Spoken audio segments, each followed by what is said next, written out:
Hey guys, so today I'm going to tell you how you can self-study for AP Psych by yourself, as you can probably tell by this title, so here goes nothing.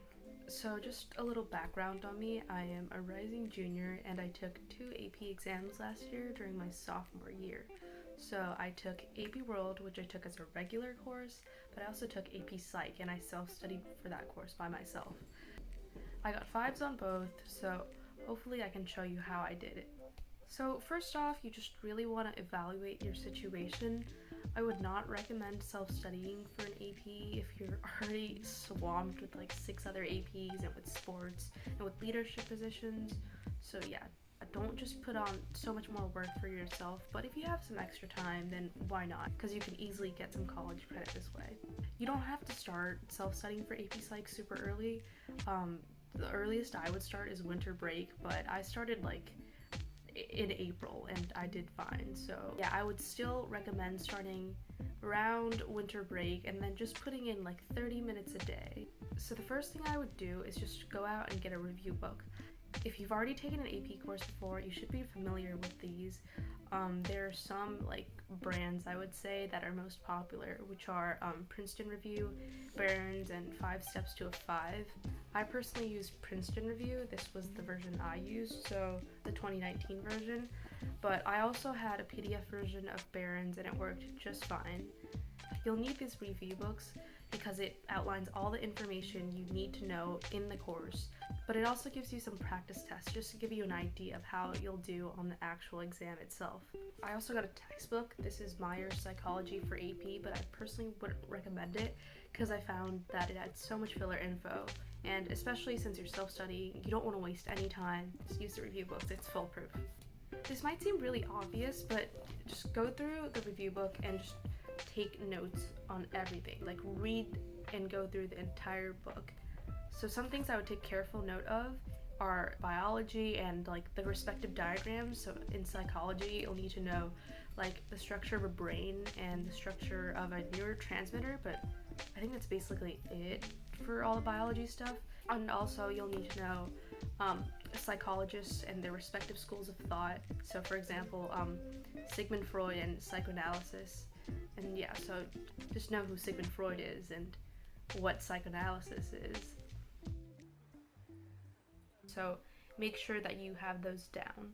I would recommend looking up examples online, and there's also worksheets that you can do. Of course, just going through Princeton Review, you still might have some questions, and for that, I would recommend just going on YouTube and then searching up the term, and there usually is always a video of an AP Psych teacher or just someone like defining what the term is.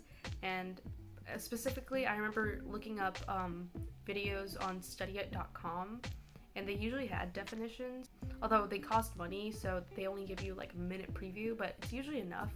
So yeah, it's always easier just to grasp information when it's being presented to you, and there are a lot of resources online, which I will get to later on.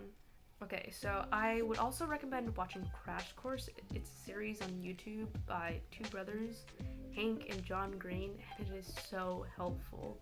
Not only for AP Psych, but for other AP subjects too, if you're looking into that. I personally just watched the whole entire psychology playlist, and I would watch it during my study breaks. I remember specifically it really helped me on the science portions because sometimes like Princeton Review doesn't do like the greatest job of explaining, and Hank Green is hilarious. I wholeheartedly recommend you should watch it. Don't use Crash Course as an exclusive resource, but it's really helpful to use in conjunction with the Princeton Review. And especially because sometimes like just looking at a textbook can get really boring and really daunting, so just having someone just talk and play it while you're like cooking or getting ready in the morning, it's pretty relaxing, honestly, and you're making good use of your time while still learning something helpful for the exam. Every time you finish a unit in the review book, I would recommend taking a correlating quiz or test. I remember I used Albertio. I'll put a link like somewhere here. It costs money, so I would not pay for it unless your school offers it for free, so I would look into that. But yeah, there are also some resources online. I just can't remember the name, but again, I'll put the link somewhere here and in the description box. of practice quizzes and practice tests for all the units in AP Psychology. This is really important since you're self-studying and you have no indication of your mastery of the subject since you're not taking the tests and quizzes in class.